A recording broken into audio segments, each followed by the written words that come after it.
સ્વરાજની ચૂંટણીમાં સ્થાનિકો આકરા પાણીએ છે। સુરતમાં નાગરિકો પૂછી રહ્યા છે કે દરેક પક્ષના ઉમેદવાર શું કરી રહ્યા છે। આટલા વર્ષોથી ભાજપ સરકારે કંઈ કર્યું જ નથી તેવું સ્થાનિકનું કહેવું છે। હવે કોંગ્રેસ જનતા માટે શું કરશે તે સવાલ પણ કર્યો। જનતા પૂછી રહી છે ઉમેદવારોને સવાલ। પ્રચાર કરવા ગયેલા કોંગ્રેસના ઉમેદવારને લોકોએ સવાલ કર્યા હતા। પૂર્ણા કુંભારિયા વિસ્તારમાં ખાડીપુરની સમસ્યાથી લોકો ત્રાહિમામ છે। દર ચોમાસે લોકોના ઘરમાં પાણી ભરાય છે।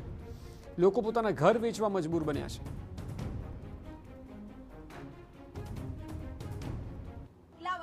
भाजप सरकारे कई नहीं કર્યું। છેલ્લા 30 વર્ષો 35 વર્ષ તો કોંગ્રેસ આટલા 3 મહિનામાં કરી શકશે? મત આપશો, મને મત આપો નહીં તો એસએમસી જાઉં। મત વગર એસએમસી નહીં જવાય। ડિમાન્ડ કરવી પડે, આપણે અધિકારમાં લડવું પડે।